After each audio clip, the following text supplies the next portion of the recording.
ये दनादन फायरिंग और लगातार होता है हेलीकॉप्टरों के एक्शन। रेगिस्तान में भारतीय सेना अपनी ताकत दिखा रही है। भारतीय सेना की दक्षिणी कमान ने 24 फरवरी को राजस्थान के पोखरण फील्ड फायरिंग रेंज में एक्सरसाइज अग्नि वर्षा का सफलतापूर्वक आयोजन किया।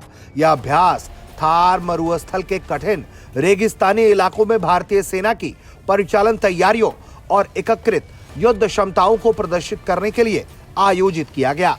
ये एक integrated fire and manoeuvre exercise था, जिसमें संयुक्त हथियारों यानी कि कंबाइंड आर्म्स का समन्वित उपयोग, लंबी दूरी की सटीक गोलाबारी यानी कि प्रिसीजन लॉन्ग रेंज फायर और नेटवर्क सक्षम कमांड एंड कंट्रोल सिस्टम को वास्तविक युद्ध परिस्थितियों में परखा गया।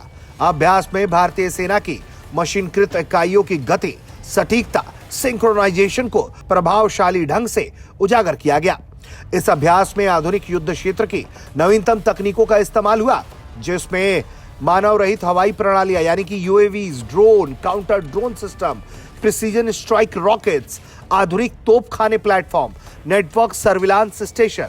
इसके अलावा इसमें T-90 मुख्य युद्धक tank, infantry combat vehicle, K9 वज्र स्वचालित होवित्जर, सारंग और बोफोर्स तोपखाने सिस्टम, रॉकेट प्लेटफॉर्म, स्वदेशी ALH यानी कि advance light helicopter, weapon system integrated helicopters, Apache attack helicopters. इसके अलावा और कई तरह के सर्विलांस और स्ट्राइक ड्रोन्स का इस युद्धाभ्यास में इस्तेमाल किया गया। यह अभ्यास न केवल सैन्य क्षमता का प्रदर्शन था, बल्कि 25 देशों के विदेशी रक्षा पत्रकारों की उपस्थिति में आयोजित किया गया। इन पत्रकारों को थार मरुस्थल में भारतीय सेना की कंबाइंड आर्म फॉर्मेशन की गति, सटीकता और समन्वय का प्रत्यक्ष अवलोकन करने का मौका मिला।